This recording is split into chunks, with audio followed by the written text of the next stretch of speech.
pas ta lampe diminuer. Laisse pas l'huile diminuer dans ta lampe. Demande au Seigneur de te remplir encore chaque jour. Tiens bon, comme la fois tu viens de dire. Prie pour Dieu chaque jour. Cherche la face du Seigneur. Parce que dans le monde, rien tu pourras gagner. Seul avec Jésus, tu pourras gagner. Alléluia!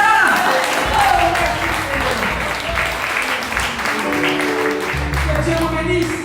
Allons chanter pour le roi des rois, pour le Seigneur. Amen.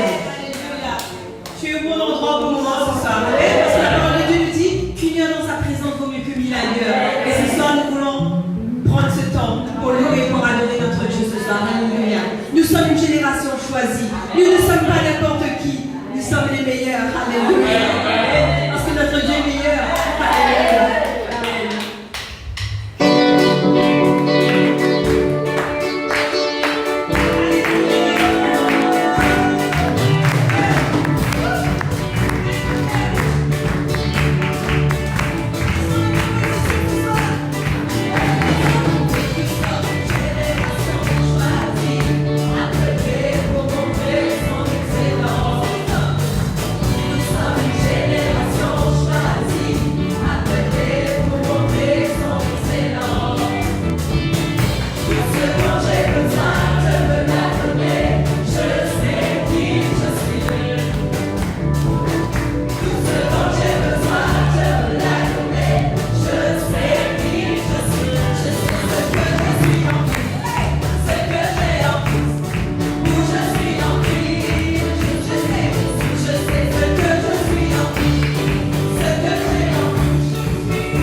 Seigneur, notre plus grande richesse, c'est ta présence, Seigneur.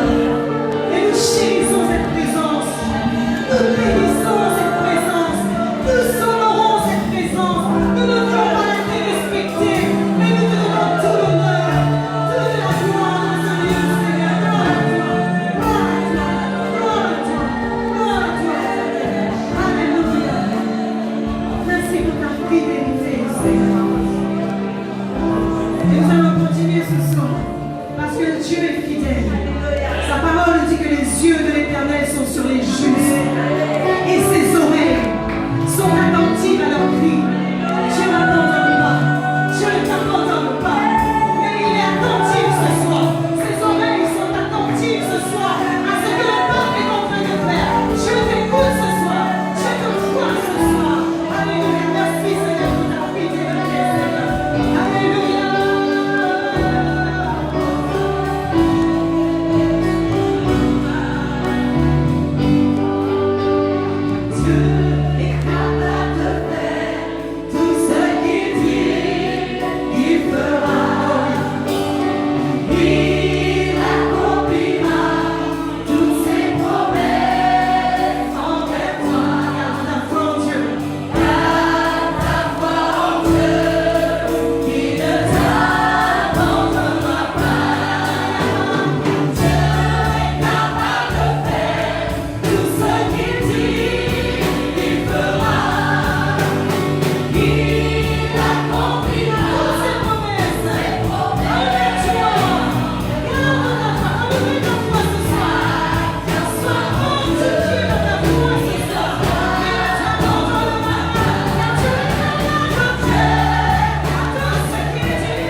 il y avait ces douleurs.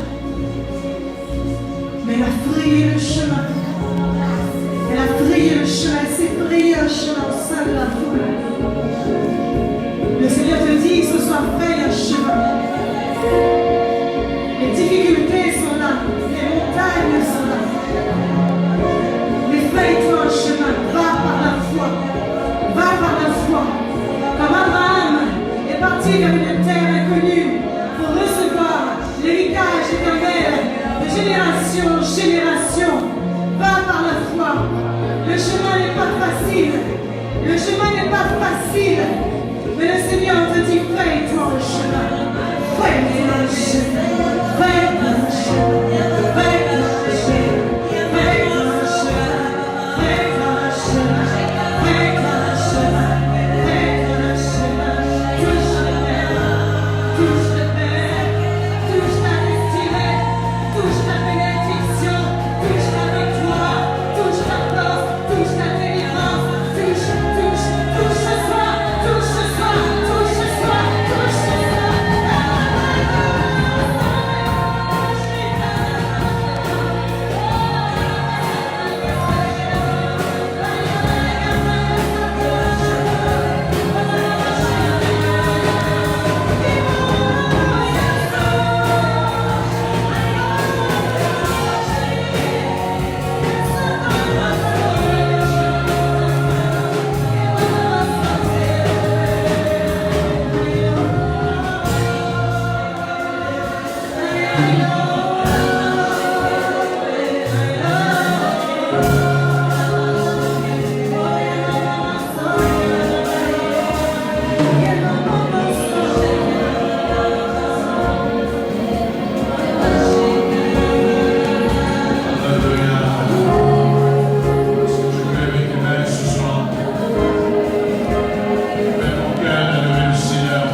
Alléluia. Alors ce soir, approche-toi, rentre dans cette atmosphère. Ne sors pas pour vous asseoir dans votre place. C'est quand tu es dans ta piscine ou bien quand tu es dans la mer, tu te sens bien, tu restes là. Tu es content. Amen. Quand tu es dans l'atmosphère de l'onction de Dieu, tu restes là. Alléluia. Alors ce soir, le Seigneur va te parler encore. Je dis que Dieu va te parler ce soir. Parce que Dieu m'a déjà parlé. Amen. Et le Seigneur veut vous parler aussi ce soir. Alléluia. Si tu peux t'approcher sur le devant, sens-toi libre, approche-toi. Et avant que nous prenions la parole, on va prier pour Jérémie et la sœur Priti, remercier le Seigneur pour un an de plus pour l'anniversaire de leur mariage. Donc je demande le couple de s'approcher sur le devant, Jérémie et Priti. Approchez-vous, vous aussi approchez-vous sur le devant. Alléluia. Ça va m'éviter de crier trop derrière le micro. Parfois je dis parce qu'il y a des gens qui m'ont dit que la parole et l'interférence, ça traîne un peu pour arriver sur la guerre. Alors je veux peser ma voix ce soir afin que la parole de Dieu soit enfoncée comme un clou dans ton cœur. Amen. Que l'Esprit des gens force la parole de Dieu dans ton cœur. Et que cette parole reste gravée jusqu'à que tu quittes la terre. Et que cette parole fasse son effet dans ta vie. Dans nos mains, si vous pouvez vous mettre de bon sang et prions le Seigneur. Dieu notre Père, nous voulons te dire merci. Merci pour la bénédiction du mariage. Parce que toi-même, tu as dit, Seigneur, que le mariage soit honoré de tous. Et nous voulons respecter, honorer l'alliance que tu as mis dans ta parole et l'alliance que nous avons fait devant toi, Seigneur. Merci pour l'alliance de notre frère Jérémie avec la sœur Priti, Seigneur. Et aujourd'hui, en cette soirée, Seigneur, ils renouvellent leur alliance à l'occasion de leur anniversaire de mariage. Et nous prions, Père, au nom de Jésus-Christ, ton Fils bien-aimé, de renouveler ta bénédiction dans leur mariage, de renouveler ta grâce dans leur mariage, de renouveler, Seigneur, tes richesses spirituelles et les richesses, Seigneur, dans leur vie naturelle sur cette terre, qu'ils soient bénis et que ta bénédiction, Seigneur, les accompagne et que la joie les poursuive, Père, au nom puissant de Jésus-Christ. Je le bénis, Seigneur, en ton nom. Je le bénis par ta sainte présence. Et je le bénis, Seigneur, avec la promesse de ta parole, Seigneur. Car tu honores le mariage et tu bénis le mariage. Amen. De même, nous voulons honorer le mariage et nous bénissons ce couple. Ajoute, Seigneur, après ces années qui s'ajoutent aujourd'hui, tu ajoutes encore une année de grâce, une année de bénédiction, une année de prospérité. Et je prie afin que tous ceux qui restent à débloquer soient débloqués dans le mariage au nom puissant de Jésus-Christ. Nous permettons que les richesses spirituelles de descendre dans le naturel, dans le physique et même dans le matériel. Merci Père, au nom de Jésus, et soyez bénis. Joyeux anniversaire mariage, au nom puissant de Jésus. Amen, amen, amen, amen. Jérémie, pour l'anniversaire aussi, non? On va prier. Ça c'est notre prière, ça. Hein? On a prié pour l'anniversaire de... Là, je vais prier pour... Là, je prie pour l'anniversaire de l'âge. Amen. Il faut être bien précis avec le Seigneur. Hein? Pas seulement le dire, non, je bénis, parce que quel âge tu as? 28 ans. Hein? Le Seigneur va te rajeunir. Vous savez, cette semaine, tu m'en parlais en disant, mon fils, tu es pas très, très jeune. Seigneur, oui, tu es pas très jeune, mon fils. Amen. Ça vous encourage quand Dieu vous êtes encore très jeune. Hein? Et le Seigneur dit, tu as encore beaucoup de choses à apprendre. Et on apprend toujours avec le Seigneur. Amen. Alors priez afin que Dieu le garde longtemps, que Dieu le bénisse dans son ministère et que Dieu multiplie tous les bienfaits qu'il a déjà préparés avant la fondation du monde. Père, nous voulons te dire merci. Et nous sommes conscients que Jérémie est un don qui vient de toi. Nous sommes le don de ta grâce. Nous sommes le fruit de ta grâce, Seigneur. Merci pour tous les miracles que tu as déjà fait dans sa vie. Et je te rends grâce pour les autres miracles plus grands que tu vas ajouter dans sa vie. À l'occasion de son anniversaire, un an de plus, Seigneur, c'est une année de grâce. Tu ajoutes, Seigneur, ce qui manque dans sa vie. Tu ajoutes ce qui manque dans son esprit. Tu as juste ce qui manque dans son âme. Tu as juste ce qui manque dans son corps, Seigneur. Tu as juste, Seigneur, ce qui manque dans son ministère. Alors ce soir, l'Église dépose la prière de la foi dans la vie de notre frère Jérémie. Et nous voulons, Seigneur, que nos prières, oh Dieu, soient exaucées en sa faveur. Et qu'ils soient bénis, qu'ils soient entourés, qu'ils soient environnés. Oh Seigneur, je prophétise ce soir, je déclare sur sa vie qu'il sera saturé, qu'il sera entouré, environné, plus de bénédictions qu'il a déjà reçues. Au nom de Jésus, soyez bénis richement et joyeux anniversaire. Dans le nom de Jésus. Amen. Amen. Je dis Alléluia. Amen. Voilà, je vous laisse les annonces. Donc dimanche, notre culte avec toute l'église à partir de 9h. Alléluia. Alors ce soir, bien aimés, j'aimerais partager ce message que Dieu a mis sur mon cœur pendant cette semaine.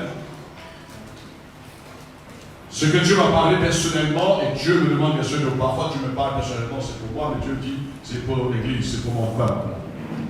Et ce que Dieu aimerait vous dire ce soir, de s'attendre de sa part des choses plus grandes. Dieu te dit ce soir d'attendre de sa part des choses plus grandes. Amen.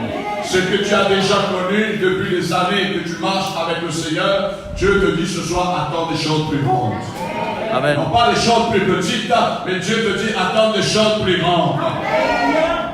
Alors bien aimé, ça c'est le thème. Mais il y a toute une démarche à faire. Vous savez, quand vous allez prendre l'avion, qu'est-ce qu'il faut faire? Il faut aller attendre. Il faut attendre l'avion. Vous êtes d'accord avec moi? Mais vous n'allez pas attendre l'avion que les autres personnes vont agir à votre place. Et vous-même, vous allez passer un enregistrement, vous allez prendre le ticket, vous allez garder votre passeport, vous allez contrôler ça. Donc, quelque part, vous êtes dans la préparation. Vous êtes en préparation pour prendre votre avion. Alors, ce soir, Dieu te dit, prépare-toi pour les choses plus grandes. Il y a des choses plus grandes qui vont t'arriver de la part du Seigneur en 2020. N'attends pas que l'année vire que tu vas te préparer 2020. J'ai envie de te dire ce soir, si tu attends que l'année termine pour te préparer 2020, tu vas perdre le temps et peut-être tu risques de perdre une année. Mais Dieu te dit, comme selon la parole, tu dois racheter le temps. Et le temps que Dieu te demande de racheter ce soir, c'est le temps que tu es en préparation. Moi, je suis déjà en préparation. Je suis en préparation et je vous prépare de la part du Seigneur parce que j'attends des choses plus grandes pour l'année 2020. Amen. Je n'attends pas ce que Dieu a déjà fait en 2019, en 2018, mais j'attends ce que Dieu a marqué avant la fondation du monde, ce que Dieu va le faire en 2020. Amen. Allons confirmer dans 1 Jean, l'évangile selon Saint Jean, chapitre 1er, au verset 47. Jean, l'évangile selon Saint Jean, chapitre 1er, verset 47. Vous avez trouvé? Facile, hein? Matthieu, Marc, Luc, Jean. Alléluia. Jésus, voyant venir à lui, Nathanaël dit de lui, voici vraiment un Israélite dans lequel il n'y a point de fraude. D'où me connais-tu, lui dit Nathanaël, dit au Seigneur. Jésus lui répondit, avant que Philippe t'appela, quand tu étais sous le figuier, je t'ai vu. Nathanaël répondit et lui dit, Rabbi, maître, tu es le Fils de Dieu, tu es le roi d'Israël. Jésus lui répondit, parce que je te dis que j'ai été vu sur le figuier du roi, tu verras de plus grandes choses que celles-ci.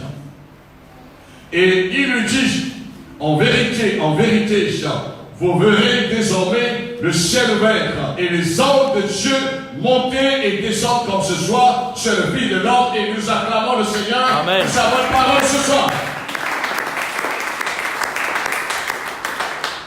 Jésus n'a pas vu Nathanaël bien-aimé, humainement parlant, comme je vous vois, mais Jésus a vu Nathanaël même avant qu'il était sur le figuier. Cela veut dire, bien-aimé, que avant que tu es assis dans cette salle, avant que tu es arrivé un jour dans le sein de ta maman, Dieu t'a déjà vu dans l'éternité. Dieu m'a déjà vu dans l'éternité, bien-aimé. Alors tu ce que tu te vois aujourd'hui, ou bien quelques années, nous avons rencontré le Seigneur, mais ça c'était le temps de Dieu, la façon que Dieu nous a emmenés à lui connaître. Mais la Bible dit que nous sommes élus avant la fondation du monde. Tu n'es pas élu il y a 20 ans, ou peut-être 10 ans, peut-être 30 ans, moi 40 ans plus, mais je suis élu avant la fondation du monde.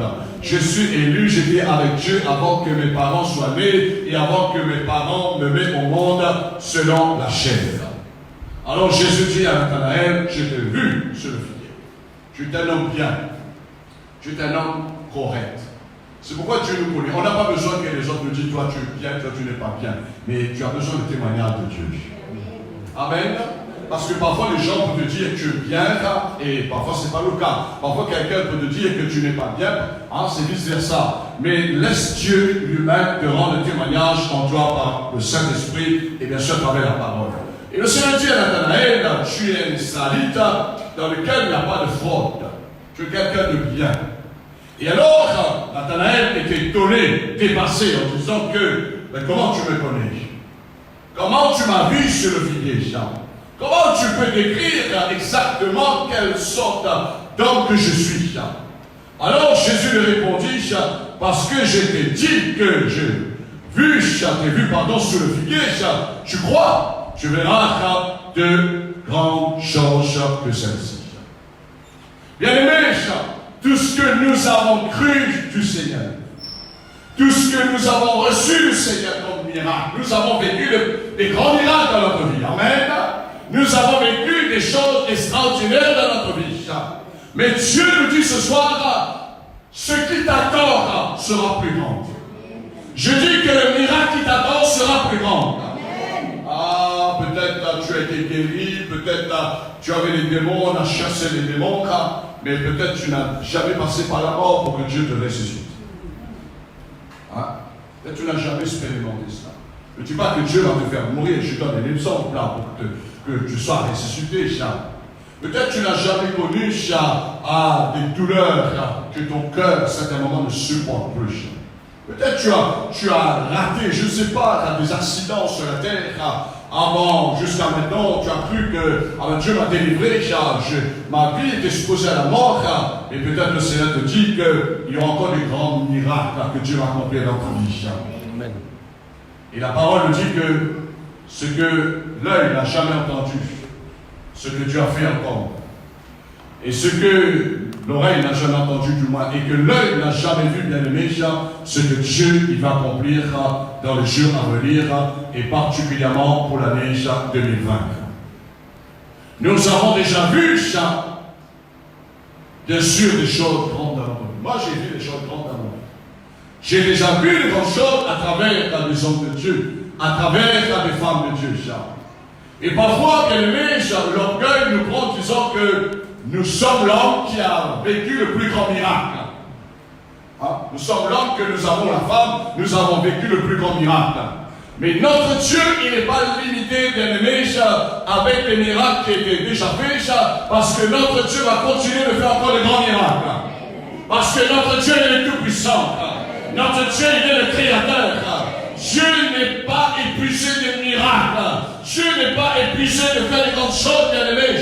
Et je crois de tout mon cœur que Dieu va accomplir de plus grandes choses dans l'île de la Réunion. Même si les Écritures ne voient pas, mais Dieu, il est Dieu. Personne ne pourra arrêter les grandes choses qui vont arriver dans l'île de la Réunion. Personne. Même si le diable va essayer, même si les religieux, les gens incrédules, même si les chrétiens, ils sont contre la vision du royaume de Dieu, ce que Dieu a dit, il fera. Amen. Ce que Dieu a décidé pour l'île de la Réunion, il le fera. Et chaque jour, ça c'est ma responsabilité dans ma prière pour l'Église. Ma responsabilité pour l'œuvre qui est déjà installée dans toute l'île de la Réunion. Et ma responsabilité de prier pour la population réunionnaise, parce qu'il y a encore des milliers de personnes que Dieu va sauver. Et dans ces milliers de personnes, Dieu va faire des choses extraordinaires. Alléluia. Et je dis, Seigneur, je ne peux pas être un spectateur. Non, Je veux dire que je suis quelqu'un comme Siméon. Seigneur, c'était mon attente. Mon attente, Seigneur, ou mes attentes, c'est qu'un jour mes yeux voient les proches de ma famille, les gens que je connais, les amis, les gens qui étaient enchaînés dans la religion, enchaînés par le diable, de voir ces gens se tourner vers Christ, de voir les vies transformées, et de voir les hommes de Dieu, de voir les femmes de Dieu se lever dans l'île de la Réunion, révolutionner le pays. Alléluia. Ceux qui vont dormir, mais ceux qui vont se réveiller, ils vont se réveiller avec le chant du réveil.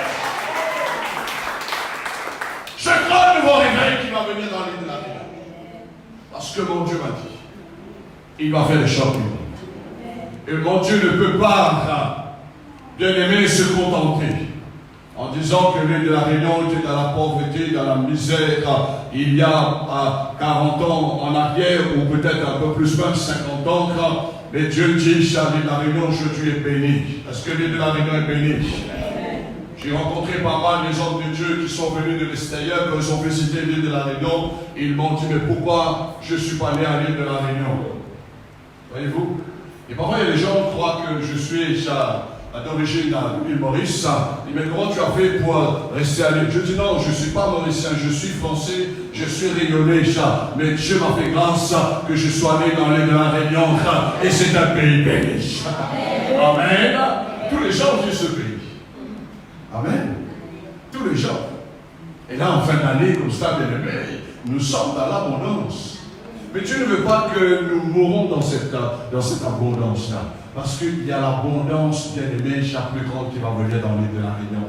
Alléluia. Et j'aime cette prophétie que la Bible dit que les richesses incertaines dans ce monde est pour les justes. Dieu va emmener. Et Dieu fait des miracles dans la vie parce que leur argent, leurs biens ne pourront pas les sauver, ne pourront pas les guérir ou les délivrer de la puissance du mal.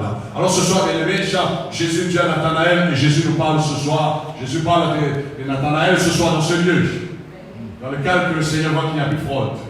Parce que nous avons été lavés, sanctifiés par le sang de Jésus. Alléluia, nous sommes justes en Christ. Alors le Seigneur dit qu'il va faire des choses plus grandes.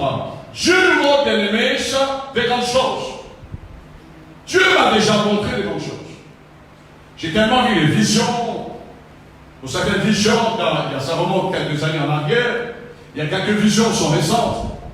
Dieu nous a déjà montré à travers les visions les choses plus grandes qui doivent arriver. Et ces choses dans le naturel, visiblement, ne sont pas encore arrivées. Qu'est-ce qu'on a fait? Parfois, je posais la question au Seigneur, tu m'as montré ces choses, ces grandes choses. Seigneur, mais est-ce que je serai encore là pour voir ces choses que tu m'as montrées? Et Dieu, quelque part, il m'a dit, si je te montre quelque chose, c'est-à-dire que tu as le droit de jouir ces grandes choses-là. Tu as le droit de jouir. Dieu ne veut pas nous montrer quelque chose dont Dieu bien aimé, et puis on va partir, on ne va pas participer dans ces merveilles, dans toutes ces grandes choses que Dieu va accomplir, surtout particulièrement dans l'île de la Réunion. Dieu t'a déjà montré des grandes choses. Mais on ne doit pas seulement se trimballer avec la vision que Dieu vous a donnée qui va faire des grandes choses. J'ai vu les chrétiens, j'ai entendu les chrétiens l'année dernière, même au début de cette année, Dieu m'a montré des grandes choses et ils trimballent seulement disant que Dieu m'a donné une vision, Dieu m'a montré ceci. Je ne dis pas que Dieu ne m'a pas montré parce que notre Dieu nous révèle toujours des grandes choses. Alléluia. Et Dieu nous révèle les choses avant d'accomplir sa volonté, bien aimé. Et le problème maintenant, ils n'ont pas pu se tenir prêts pour ces grandes choses que Dieu les a montrées. C'est pourquoi le Seigneur dit, mon fils, prépare-toi. Posez-vous la question. Si dimanche, semaine prochaine, avant que l'année termine, tous les chrétiens qui sont pas fidèles le dimanche, tous les chrétiens rétrogrades, avec les âmes nouvelles, ils répondent à l'appel de Dieu, Dieu les emmène dans cette salle, on les sature. Vous avez pensé à cela, vous? Peut-être non. Ça, c'est la responsabilité de l'apôtre. Mais Dieu dit, prépare-toi. Parce qu'il y a des gens, et je suis en train de vous préparer aussi en même temps. Il y a des gens qui vont me dire, apporte, qu'est-ce que je dois faire? Apporte, est-ce que je peux venir participer, je peux aider dans telle dimension, dans tel domaine? Est-ce que je peux être utile quelque part? Ou bien certains vont dire, laisse-les faire. Que Dieu brise cette mentalité ce soir. Nous sommes tous participants dans la nature de Christ. Amen. Nous sommes tous dans l'attente des grandes choses. Et je veux vous dire, bien aimé, le Seigneur, il va accomplir. Parce que c'est sa volonté, de restaurer son Église. Dieu n'accepte jamais d'être perdant. Dieu ne va jamais accepter que le diable gagne les âmes. Que les âmes, surtout qui ont déjà été touchées par sa présence, par son évangile. Et Dieu jamais laissera le diable de prendre les brebis qui sont encore dans ce monde. Dieu va les emmener. Le Père va les attirer vers son Fils pour le salut. Et aussi on prêche l'évangile du Christ. On prêche le message du salut. Alors Dieu, il vous demande de vous tenir prêt. Quand tu vas prendre l'avion, il faut être prêt. Si tu arrives à l'aéroport, tu n'as pas ton passeport, ça veut dire que tu n'es pas prêt. Il te manque quelque chose d'essentiel, tu n'as pas le droit de prendre l'avion. Il te manque quelque chose d'essentiel, tu passes à côté des grandes choses. Et j'ai vu, je parle avec l'expérience que Dieu m'a gardée depuis ces années, quand Dieu a emmené le réveil dans les années 80, fin 82, dans le mouvement charismatique. Il y avait des chrétiens, je vous dis quelque chose ce soir. Quand le réveil a commencé dans l'église, on était, c'était l'église pentecôtiste, mais ils n'étaient pas habitués avec le réveil. Ils n'étaient pas habitués avec des choses plus grandes. L'Esprit de Dieu a commencé à souffler dans l'église. Pendant qu'on adorait le Seigneur, maintenant, bien aimé, c'est une liberté parce qu'au départ, ce n'était pas une liberté. C'était interdit de chanter en langue dans l'église. C'était interdit de parler en voix en langue dans l'église. C'était interdit de danser dans la présence de Dieu dans l'église là où j'étais. C'était interdit de s'exprimer. C'était interdit d'exercer cet don spirituel dans l'église. Alors quand Dieu a restauré l'église, quand Dieu a créé des choses plus grandes dans l'église, à cette époque, dans les années 82, il y avait des chrétiens qui étaient dans le réveil, ils sont entrés dans les choses plus grandes, ils sont entrés dans les choses nouvelles, mais il y a des chrétiens, ils sont persécutés, ceux qui ont découvert les choses. Ils sont maltraités. Et moi aussi j'étais dedans. Vous êtes du diable. Ils m'ont dit, vous êtes du diable. Parce que quand prier pour les gens, ça n'existait pas dans cette église pentecôtiste, ça. Jamais les gens tombaient sur l'onction. Et quand les gens, on n'a pas poussé les gens par terre, les gens tombaient à leur place. Et pendant qu'on adorait le Seigneur avec notre langue maternelle, on chantait en français, les gens à leur place, l'Esprit de Dieu les a saisis, ils chantaient en nouvelle langue. Et les pasteurs qui n'étaient pas pris pour cela, ils ont interdit. Mais les pasteurs qui ont interdit le mouvement de l'Esprit, les nouvelles choses dans l'action de Dieu par le Saint-Esprit, ils ont perdu leur ministère. Et certains sont partis. Et parmi les pasteurs, ils ont critiqué.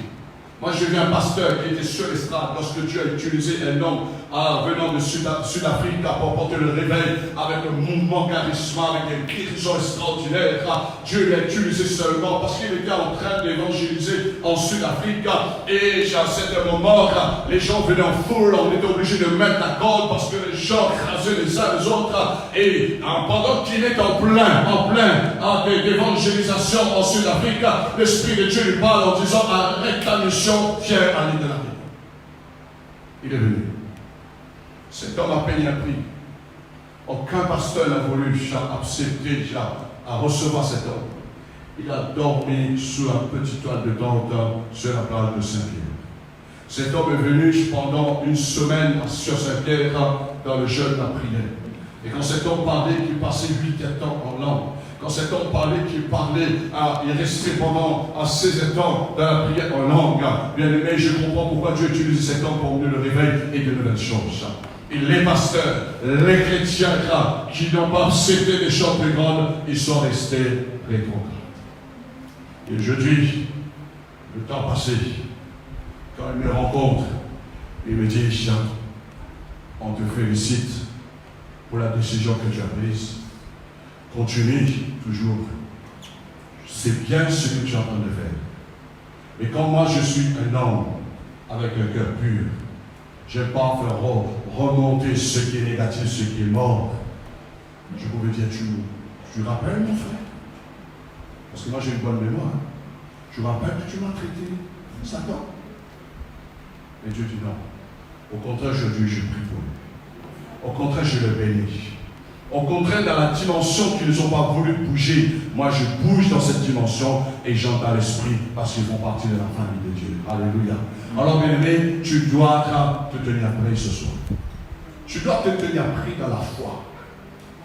Si ta foi n'est pas, c'est-à-dire stabilisée, équilibrée, tu dois équilibrer ta foi. Tu dois faire un contrôle technique ce soir avec ta foi. Hein? Parce que, je veux dire quelque chose. Il y a certaines choses qui se passent dans l'église, on est d'accord. Avec l'esprit, je parle. Mais il y a certaines choses, quand l'esprit de Dieu agit, ça bouscule, on n'est plus d'accord. Mais Dieu te dit ça, tu as pris la foi. Parce que quand le réveil est arrivé en 82, il y avait des chrétiens qui n'étaient pas pris la foi.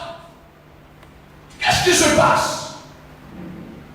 Et le responsable, il a pris le bras du pasteur qui était en train, qui vivait ce moment de mouvement, de réveil, avec ces chants de veille qui sont arrivés dans l'église à la Réunion. Il a pris le bras du pasteur local.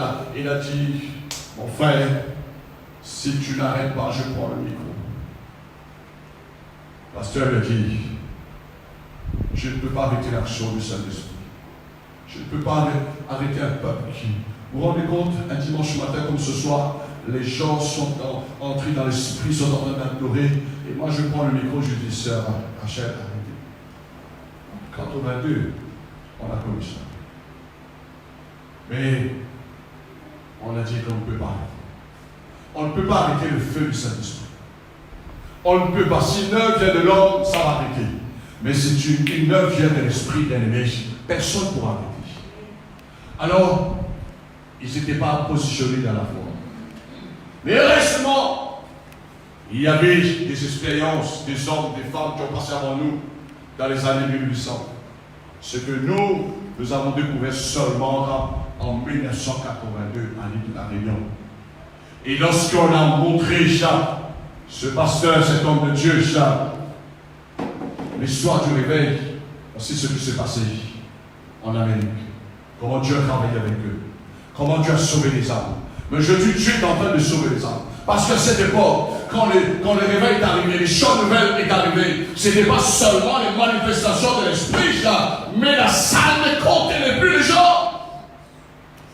Il y avait le résultat qui était là, les gens venaient au Seigneur, il y avait des guérisons, des délivrances extraordinaires. Et c'est là, ceux qui n'étaient pas positionnés dans la foi, ils ont dit que c'est trop pour nous. Je ne sais pas s'il y a des gens ce soir parmi nous que vous posez la question, c'est trop de danser dans le Seigneur. C'est trop de lever les mains, d'adorer, de chanter en langue. C'est trop que nous puissions servir le Seigneur dans cette liberté de l'esprit. Tout simplement, bien-aimé, vous allez passer à côté si ta foi, tu n'es pas pris dans la foi. Parce que moi, ça m'a bouleversé. Ça m'a bouleversé. Surtout, on chantait en français. Mais c'est un moment, et ça existe aujourd'hui, ceux qui ont déjà visité les églises, interdit de chanter en langue. Interdit d'intercéder en langue. Interdit de danser. Il y a des églises, ils vont vous dire c'est l'extravagance. Et l'adoration, ils vont dire que c'est trop fort.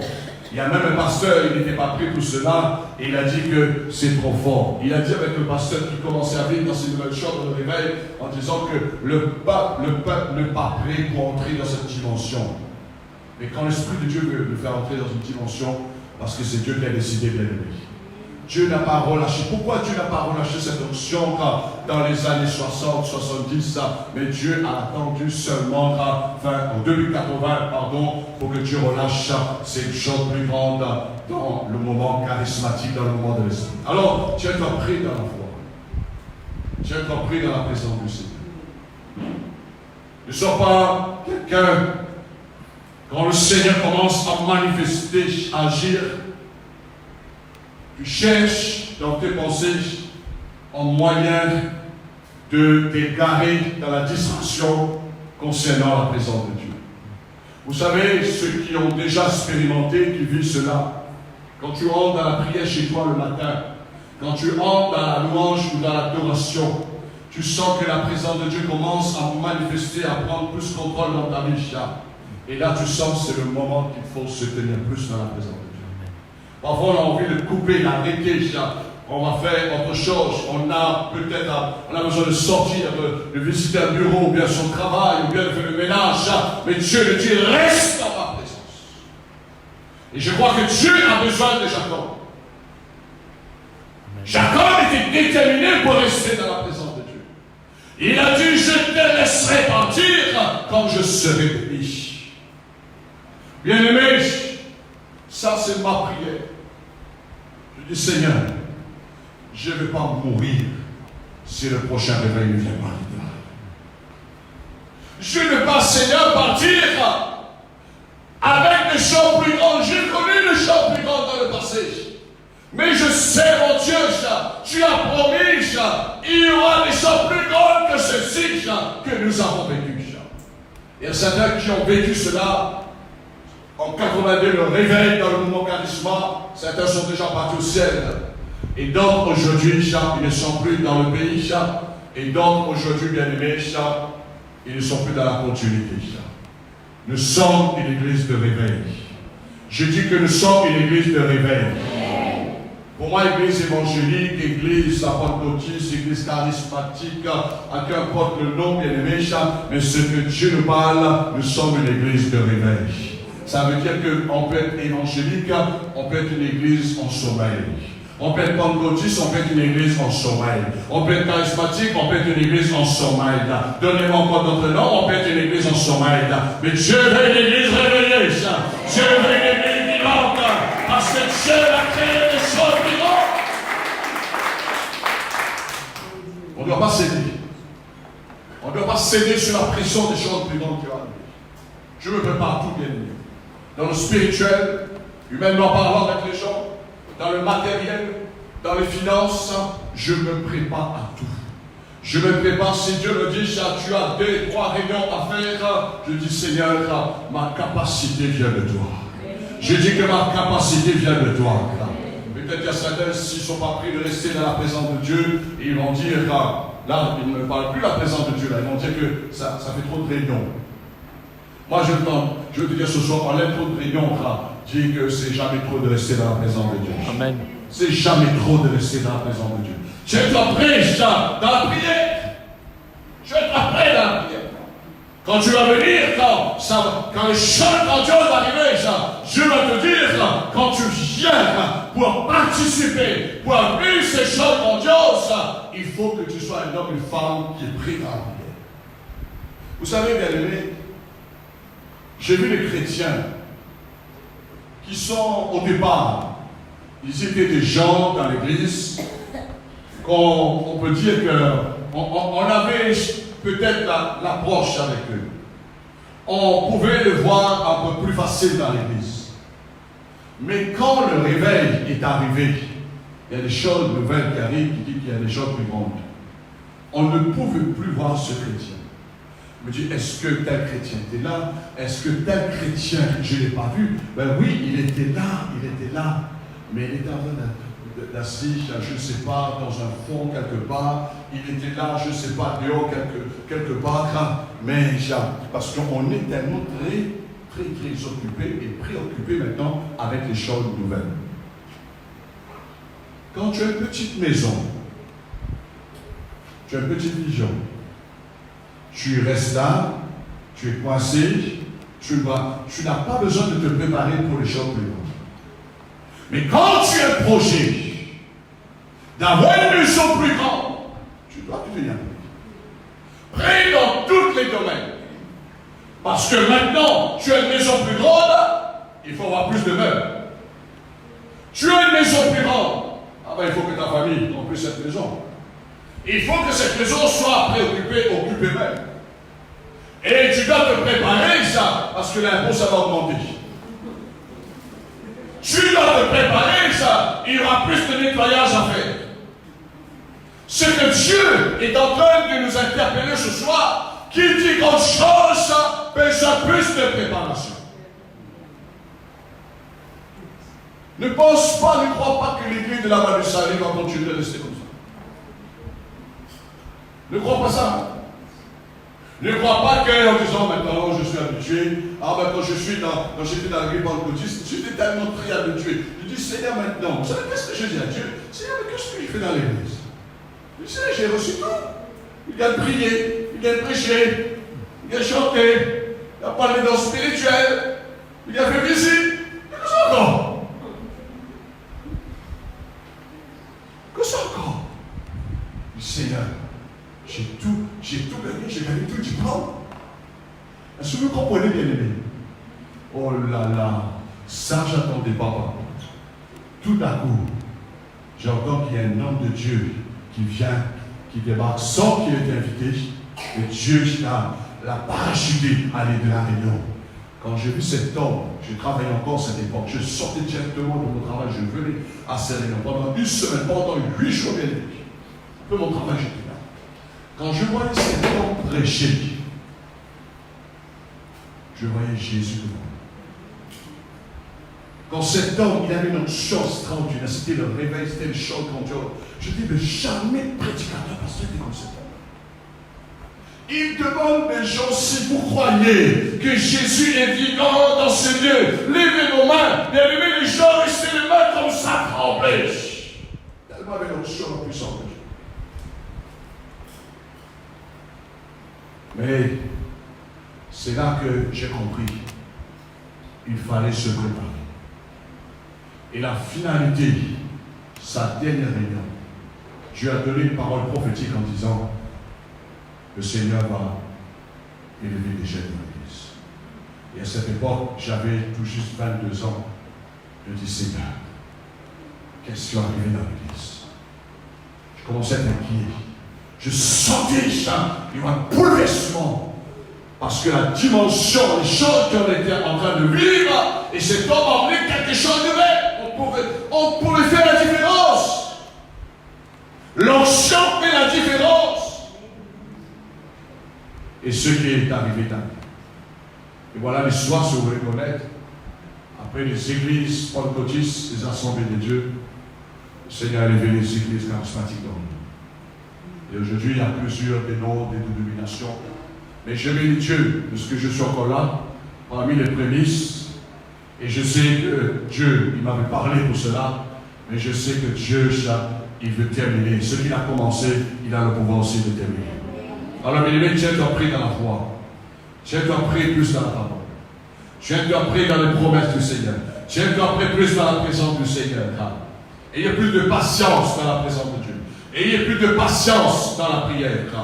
Parce que Dieu, ce qu'il a déclaré, il va le faire. Travaillez ainsi, bien aimé, pour son œuvre. Travaillez de plus en plus. C'est pourquoi je travaille de plus en plus pour l'œuvre de Dieu.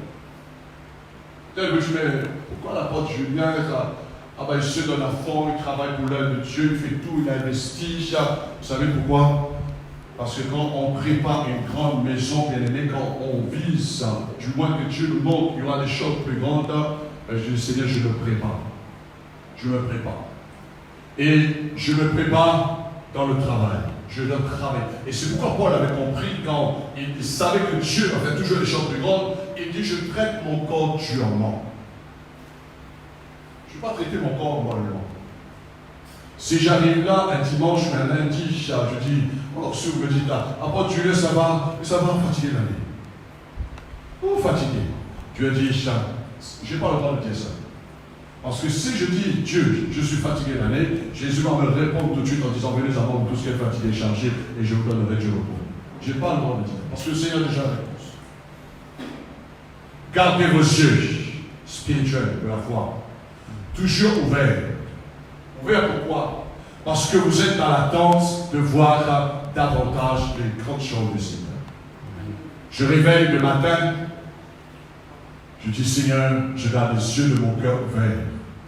Peut-être, ça me veut rappeler quand j'étais jeune, dans la jeunesse, on chantait un chant, et dans les paroles, il disait ainsi, peut-être, il viendra cette minute. Qui sait? Peut-être le réveil viendra demain. Peut-être le réveil viendra dimanche. Peut-être ces grandes choses viendront la semaine prochaine. Je dis Seigneur, je garde mes yeux. Je ne veux pas quand ces choses arrivent, je dis qu'est-ce qui se passe? Qu'est-ce qui se passe? Ce qui est arrivé en 82. Les pasteurs disent qu'est-ce qui se passe? Qu'est-ce qui se passe? On ne comprend plus qu'est-ce qui se passe. Mais ils n'étaient pas prêts à de nouvelles choses. Et ces pasteurs, moi, il y a beaucoup quand même sont revenus, ils ont dit, Jean, continue. Au départ, ils ont contesté. Mais après, quand ils ont vu que c'est cela venu du Seigneur, ces choses nouvelles, ils nous ont dit, continue. Alors, garde les yeux ouverts, bien aimés. L'homme incrédule peut limiter Dieu dans son incrédulité. Mais cela ne pourra pas, bien aimés, empêcher le grand Dieu créateur de créer des choses plus grandes.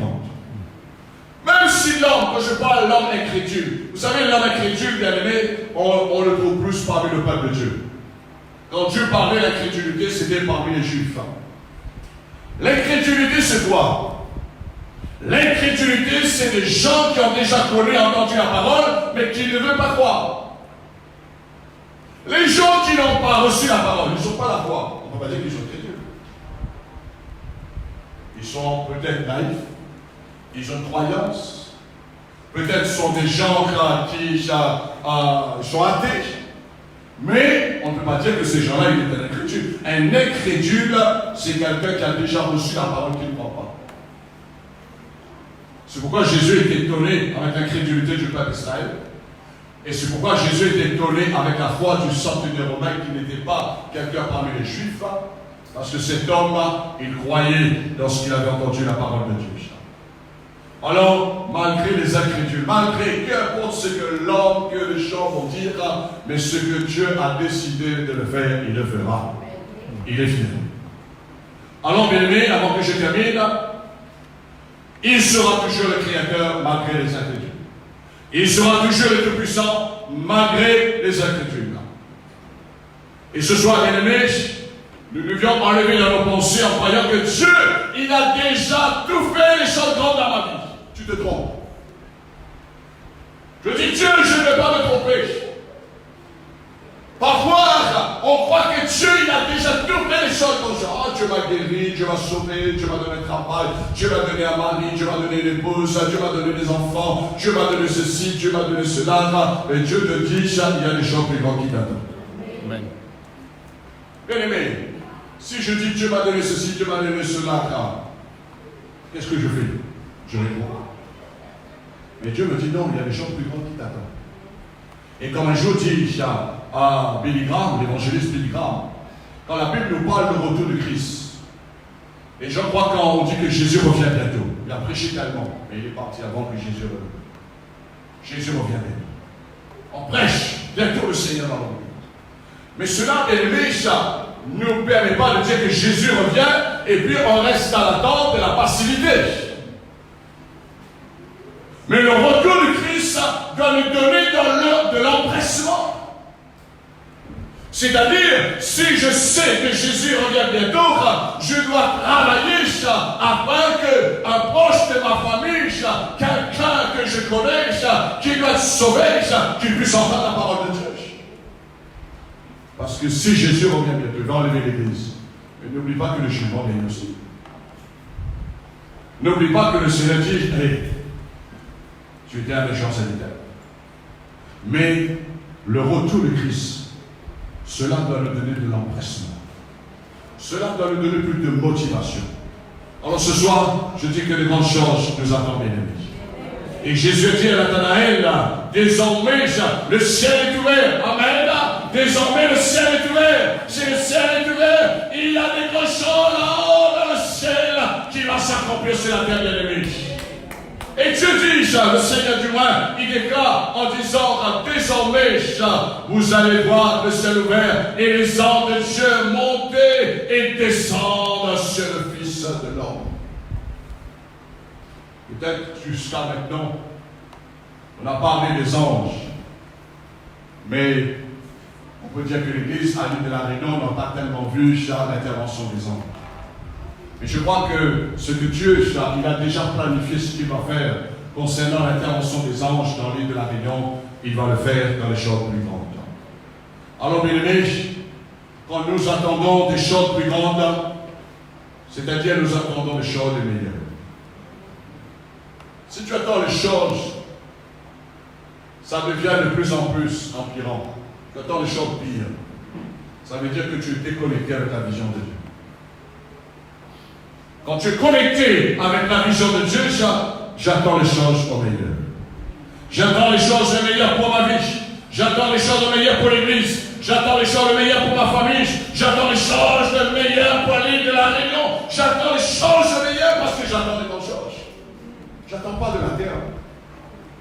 Vous croyez que les gens vont rêver bien aimer, les gens vont contester. Il y aura toujours des gens mécontents. Il y avait toujours, il y aura toujours. Vous croyez que ça va emmener grand chose dans l'île de la Réunion ou dans la France? Non. Seulement Dieu est capable de renverser, changer la situation. C'est-à-dire ce que nous vivons sur cette planète et surtout particulièrement sur le terrain de l'île de la Réunion. C'est Dieu seul qui est capable de chavirer en dessous l'île de la Réunion. Je m'explique, c'est que les gens voient maintenant une autre image, un autre paysage, une autre façon, un autre comportement des gens sur cette terre. Pas seulement de moi, pas seulement de vous, mais les gens que Dieu va sauver. Et les gens disent, hey, je me rappelle quand je me suis converti, tu t'es converti, un grand footballeur comme toi, tu étais un milliardaire si tu es resté dans le foot. Mais heureusement, vous savez qu'est-ce qu'ils m'ont dit? Je pense que tu as trouvé quelque chose de plus grand que le mien. Je te dis, j'ai trouvé Jésus qui m'a sauvé. Amen. Mina ne pourra pas me sauver, mais Jésus qui m'a sauvé pour l'éternité. Alors, bien aimé, c'est juste pour vous dire ce soir, avant de terminer l'année, avant que nous entrons dans 2020, n'achevons point l'année ou votre vie tout entière avec un petit peu de farine, un peu d'huile. Je dis, Seigneur, j'achève ma vie chrétienne avec un petit peu de prière, avec un petit peu de connaissance de la parole. J'achève ma vie chrétienne, Seigneur, mon parcours, ma vie avec un petit peu d'onction. Il me reste un petit peu d'onction.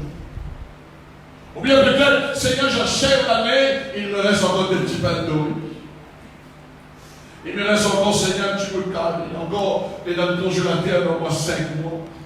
Il y a plus que la glace qui m'a donné. Oui, il y a des chrétiens. Seigneur, il me reste seulement des petits 5 et 10 secondes pour terminer l'année. Comme dit Créole, on est rapide. Mais ce soir, je te parle, il dit qu'il va faire les choses plus grandes. Alléluia. Est-ce que tu crois, bien? L'action du prophète nous parle ce soir. Alors, on vient dans un roi pour terminer. Chapitre 17, verset 13.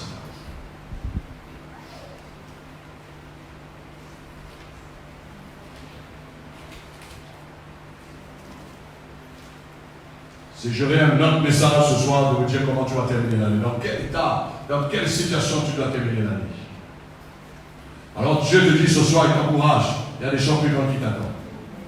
1 Roi, chapitre 17, et nous lisons à partir du verset 13.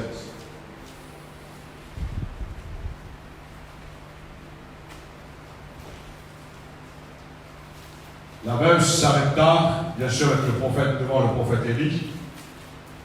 Et elle dit, elle répondit du moins, L'Éternel, ton juge est vivant.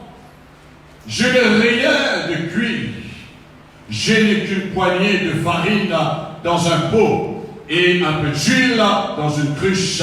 Et voici, je ramasse 2 morceaux de bois. Puis je rentrerai et je préparerai cela pour moi et pour mon fils. Nous mangerons, après quoi nous mourrons. Quelle tristesse. Et je pense que vous n'êtes pas dans cet état. Élie le prophète lui répondit, ne crains point, rentre comme tu as dit, seulement, mais tu en premier. Prépare-moi d'abord avec cela un petit gâteau, et tu me l'apporteras, et tu en feras ensuite pour toi et ton fils. Car ici parle l'Éternel, le Dieu d'Israël. La farine qui est dans le bord ne manquera point, et l'huile qui est dans la cruche ne diminuera point. Jusqu'au jour où l'Éternel fera tomber ce qu'il y avait la sécheresse, bien sûr la famine, et de la pluie sur la face du sol. Et là, Abel s'arrêta. Elle fut selon la parole d'Élisha. Et pendant longtemps, elle eut de quoi manger. Pendant longtemps, la Bible ne dit pas combien d'années. Et elle et sa famille aussi bien qu'Élisha. La farine qui était dans le bord ne manqua point. Et l'huile qui était dans sa cruche, la cruche ne diminuera point. Selon la parole que l'Éternel avait prononcée par Élie. Et nous acclamons le Seigneur pour sa parole et pour sa fidélité.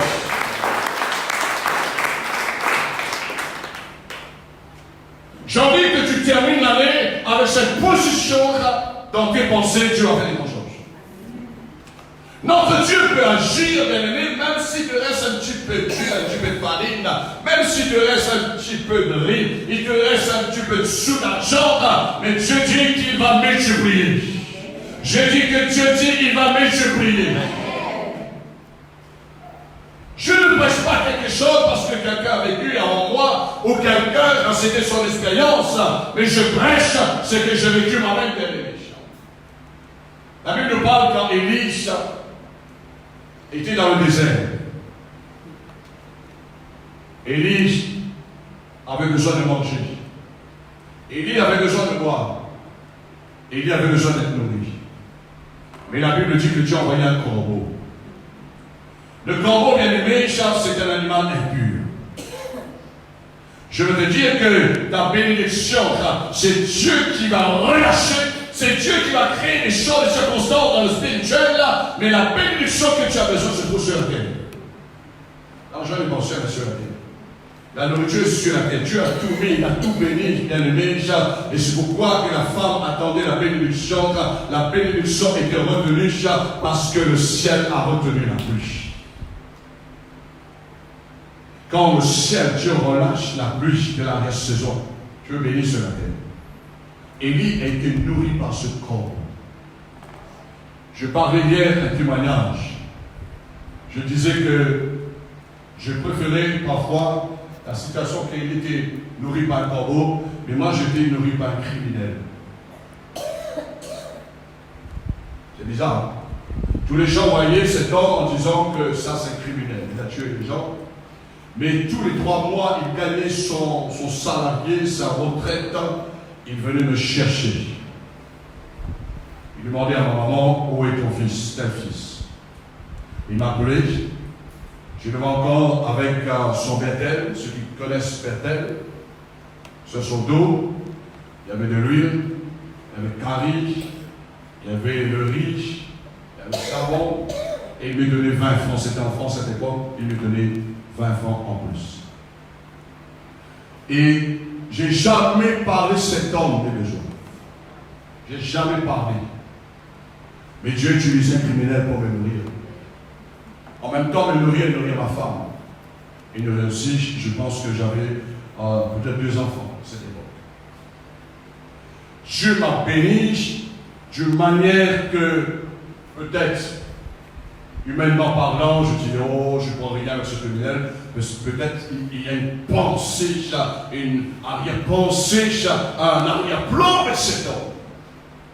Mais je dis non. j'ai ressenti que l'Esprit de Dieu, il n'y avait pas de conflit, ok. Et Dieu m'a béni richement. J'étais dans une petite maison, je ne m'explique pas la situation.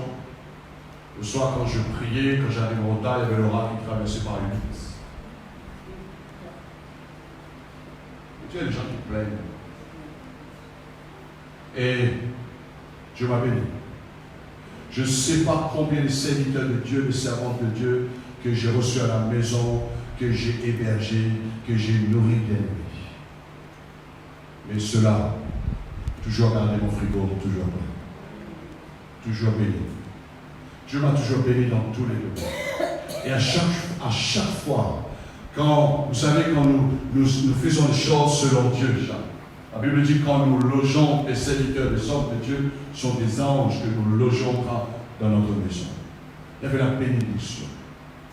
Et aujourd'hui, je réalise que dans tout cela, Dieu a fait au-delà. Pas seulement que j'ai pu accueillir les gens chez moi, mais partout je suis accueilli dans le monde. Partout je parle. Le monde, les chrétiens surtout, même le monde païen. L'année dernière, j'étais accueilli par quelqu'un qui ne connaissait pas, quelqu'un athée. Et c'est un moment, il était obligé de croire. Il était athée, mais c'est un moment, il était obligé de croire. Il était à ma disposition. Il m'a emmené dans cet endroit, il m'a même proposé. Je dis non, je dois retourner, ma mission termine là, bien aimé. Et cet homme, à la fin, il m'a dit, je suis un homme de Dieu. Pourtant, je n'ai pas ouvert la Bible de ceci, la Bible de cela. On dit non. On connaît l'arbre à son frère. Ton langage avec mon langage est différent. Voyez-vous? Ton comportement avec mon comportement est différent. Alors, c'est juste pour vous dire, bien-aimé, ce que Dieu a déjà fait des grandes choses dans ma vie, Dieu va faire encore plus grand. Je dis que Dieu va faire encore. Et j'ai envie de te dire ce soir, tu dois renverser. Tu dois annuler. Tu dois précipiter toute pensée qui t'a emmené dans la petitesse. En disant que ton huile, ta farine, ta nourriture, tes vêtements, ton argent, ta maison, tout va diminuer. Mais le Seigneur te dit que rien va diminuer. Le Seigneur te dit qu'il va augmenter. Le Seigneur te dit qu'il va augmenter. Quand tu as compris cela maintenant, ton cœur s'ouvre de plus en plus. Quand tu as compris, maintenant tu ouvres ton cœur plus à ce que Dieu te demande de faire. Parce que est-ce que vous aimez Dieu? Est-ce que vous voyez que Dieu vous remplit de son amour? Bien-aimé, si tu veux recevoir plus de l'amour de Dieu, il faut ouvrir plus ton cœur. Il faut ouvrir plus ton cœur. Et je vous donne le secret. Je vous donne le secret qu'il y a de la parole du Seigneur. Tu aimeras le Seigneur ton Dieu plus que toute autre chose. Tout. Et quand je dis tu aimeras le Seigneur ton Dieu plus que toute autre chose, c'est un moment où le Seigneur, il va te tester en disant, donne-moi ça. Tu aimes ça? Donne-moi ça. Comme il a dit à moi. Et quand on dit Seigneur, comme il a dit à Jean, est-ce que tu m'aimes? Et bien à cet moment, il dit Seigneur, je sais, tout change. Seigneur veut t'entendre ce soir. Quand tu donnes tout à Dieu, Dieu, il va accomplir des choses qu'il a promis plus grandes dans ta vie. Tu ne seras plus inquiet. Et comme Élie a dit, ne t'inquiète pas, tu vas pas mourir.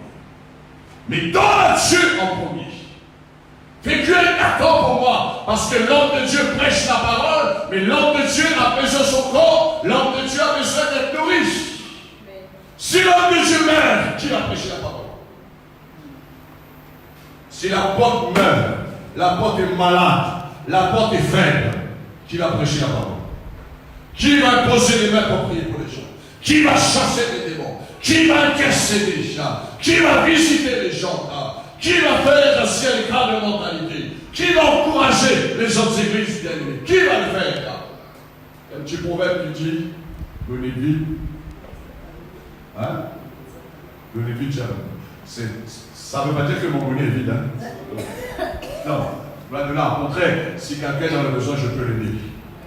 Si quelqu'un a faim, je peux l'aider. Vous savez pourquoi, bien-aimé? Parce que j'ai compris. Donnez et vous serez. Et ce que Dieu ce soir, avant que je conclue, donne ce que Dieu te demande et tu vas pas mourir. C'est comme la femme, je peux vous donner beaucoup d'exemples. Cette femme veuve encore, avec son dernier petit 4 sous, son dernier petit pièce, elle a donné tout. Et je crois de tout mon cœur que toute sa famille est bénie.